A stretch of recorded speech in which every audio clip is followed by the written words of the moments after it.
Hey, what's up, folks? This is Timmy from Anchorage, Alaska. I'm here today to tell you about the Kimberly stove and show you how to start it. So, first thing we're going to do is get her going. So, what you do, open up your door, and what I usually like to use are just little fire starter pieces. They're super generic. Get them in any store, basically, grocery store. And then I just like to split little pieces of kindling up. It's nice dry kindling. And I'll just kind of stack it in the stove like so.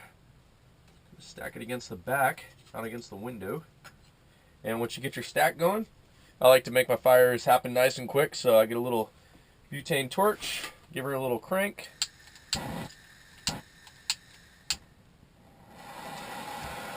And light that puppy up. Usually when I do this, I try to keep the door closed a little bit.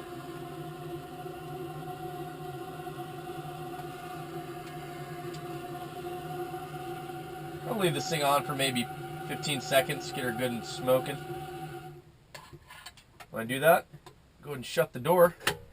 And this stove, the air intake on it is pretty awesome. Even after a fire's just started, you can basically shut the door and it stays going. You don't have to keep it cracked like every other wood stove. And now that we have her running, usually I'll let this burn about 5 minutes or so. And then I'll take larger logs at that point and throw them in there. And usually for larger wood, if you can come across this thing called a press-to log, it's basically a compressed extruded fire dust, or sawdust, basically. So yeah, it's just extremely compressed sawdust. 10,000 pound machine crushes it together, so there's no wax or nasty chemicals holding it together. This is awesome stuff to burn if you have it locally. You can find it in hardware stores, other such places. And usually what you do is you cut it into smaller pieces like this, little disc. And you just throw maybe 3 or 4 of those discs in there, and it'll literally burn 4 hours in 4 of those discs.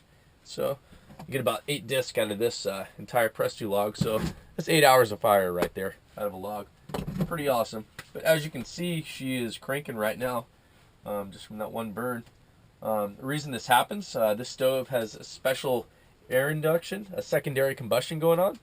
So basically the fire is burning down here, and there's other oxygen tubes that run up the stove and create a second fire up here. And it's basically like it looks like a steel honeycomb. And that little steel honeycomb just recirculates air and oxygen around and just ignite the gases on fire from the wood down here. So it's pretty cool. You'll get to see that in a minute. But this Kimberly stove is definitely the most efficient wood stove I've used. I've used wood stoves in cabins, hunting camps, friends' homes, pretty much all over the place. And they've never lasted for more than 3 hours or so, and you have to restoke them. This guy, you get her stoked, and it'll literally go for 6 hours to 8 hours just on one stoke. So it's pretty awesome. You can actually get a good night's sleep. It's only 25.5 inches tall by 10.5 inches wide. So it fits in an extremely small space, such as this tiny motorhome. This 19-foot long motorhome. The clearances, once it gets cranking, you can put your hand right there, inch away, and barely feel the heat around the sides. But this window, once this gets cranking, you have your hand about a foot back, and you can just feel the heat cranking out of it, like almost burn your hand having it out there. And the same with the top. You can't get your hand more than maybe a foot from the top without it getting really hot. So it puts about 1,000 degrees out of the top, much hotter than other wood stoves.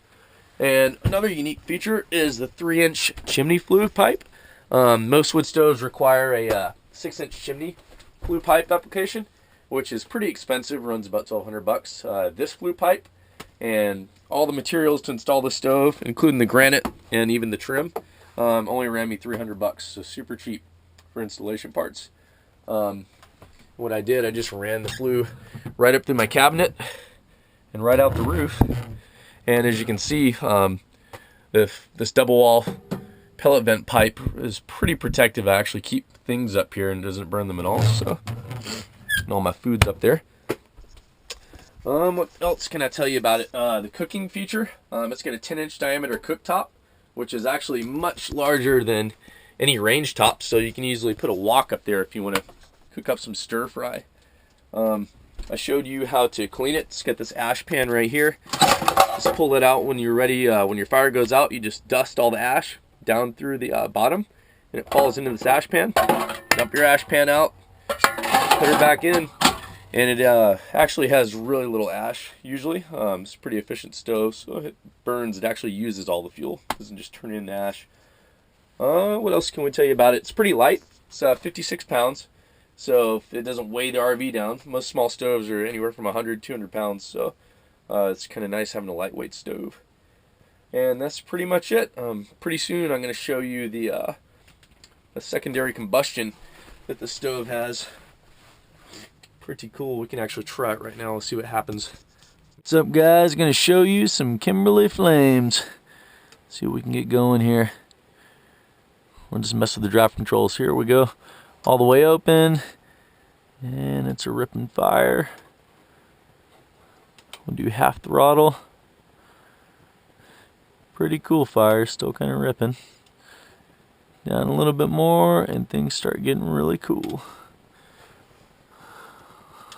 If you can see that secondary combustion up top, it's really going off. Pretty cool looking flames coming out of the front. We're going to cut her back a little bit. She's about 1/4 throttle right now. Cool stuff going on.